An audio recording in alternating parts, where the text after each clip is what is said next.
Hi, my name's Phil. I'd like to talk about politics, and in this video I'd like to discuss Priti Patel's New Year message as she makes clear that the Conservatives are going to continue to blame Labour for what the Tories, like her, did and failed to do in government.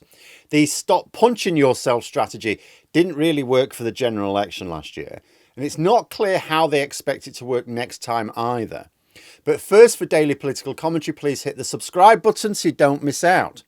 So, imagine you were a swing voter who'd been voting Conservative in the past, but you didn't last year.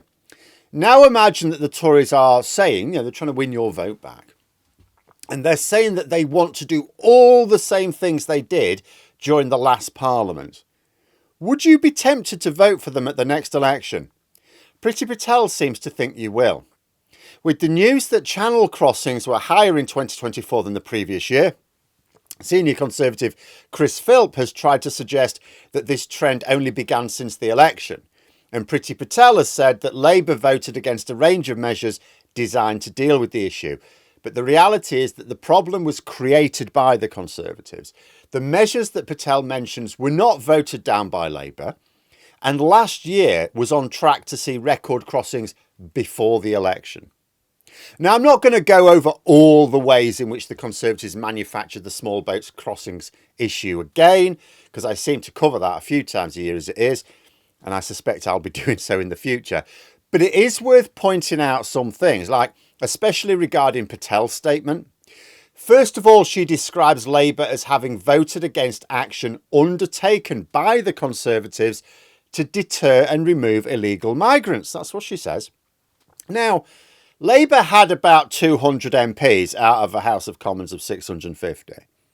Yes, admittedly, that's a lot more than the Conservatives have now, but it's nowhere near enough to block their sizable majority.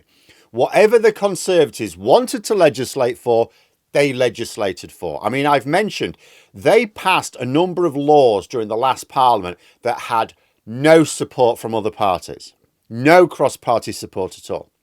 This included the corrupt, illegal and incompetent Rwanda scheme, for which the Tories had absolutely no public mandate or support outside of their own party. But they still passed laws designed to pretend they were going to use it and then call the election just before they were going to be found out that it doesn't actually work. Nothing Labour voted against stopped the Conservatives on any issue. Any votes that the Tory government lost or had to pull because they risked losing were because Conservative MPs opposed them. Remember that Sunak's Rwanda safety bill only passed by the skin of its teeth because even Conservative MPs did not believe it would work. So despite the fact that the Conservatives had free rein of the legislative programme, no matter how Labour voted, the problems still persisted. In fact, not just persisted, actually got worse. The reason why the 2024 figures were much higher than 2023 is that in 2023, Rishi Sunak arranged a returns agreement with Albania, but after that, it did nothing. So the problem carried on growing because the root cause has not been addressed. And the figures were showing 2024 to be a record year before the election. Whatever Labour are doing about it, which without setting up safe routes is never going to be enough, has not had time to bed in yet, and so all of the figures right now exist within the environment the Tories created. But Patel talks about turning boats around in the channel and fast-tracking removals as well. Now, not only couldn't Labour block these moves because there's not enough MPs, they had nothing to do with Parliament. Her policy of turning boats around, as she describes it in the channel, was stopped on the basis that the Royal Navy said to her, "Are you mental? Neither the Navy nor Border Force are going to ram migrant boats." I mean, they can go out there, they can ask them to turn themselves around through a megaphone if they like. They can't force it. Also, if you have a Navy or Border Force boat patrolling in the area, I mean, as we do, and they see a migrant boat in distress, they are required by international law to assist. So if you have a specific policy of sending boats out to meet migrant vessels, you're just increasing the chances that you're going to actually take them on board your own vessel and bring them back to Britain, because we don't have the authority to take them anywhere else. As for the fast-track removals, Labour did nothing to block those, successfully or not. The reason there were no fast-track removals was because the Conservatives stopped processing claims towards the end of her stint as Home Secretary. If you don't process claims, you can't fail claims. If you can't fail claims, you can't return people, fast-tracked or otherwise. It's actually Priti Patel, who as Home Secretary decided that we should accommodate all asylum seekers permanently in the UK, whether their claim was strong or not.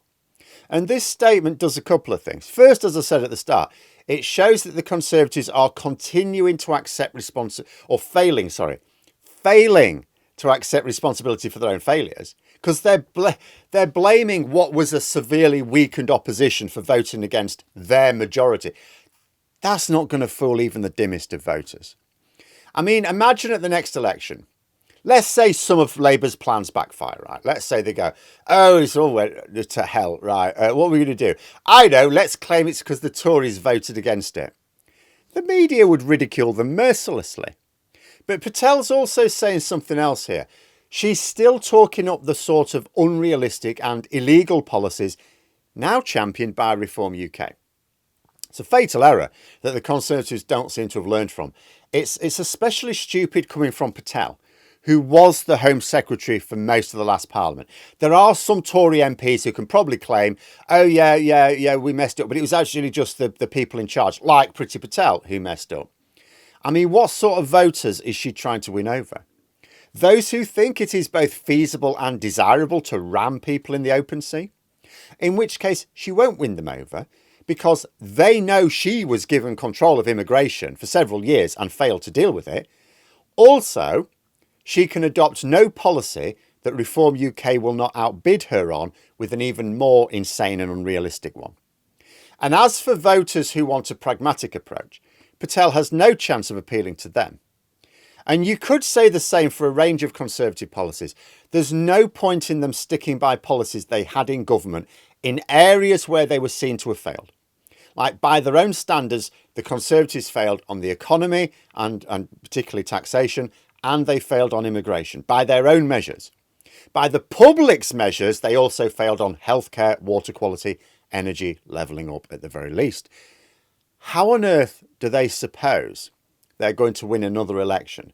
By promising to do all the same things they did before, which the public considered such an epic fail that they reduced them to like 121 MPs. The lowest the party has ever had by some margin. Are they really this inept that they don't realise that, first, voters are not going to believe that Labour were blocking anything the Tories did in government when they had a majority, but also that trying to be a tamer version of Reform UK isn't going to work. Reform UK have the advantage of never having been in government, so they can claim to have all the answers, and you'll try and counter it and you'll try and argue against it, but someone who wants to support them will go, well, you prove it then, prove it. And the proof they mean is they have to be allowed to be put in government to test these ideas out. And then if they fail, they'll just still blame me for it somehow.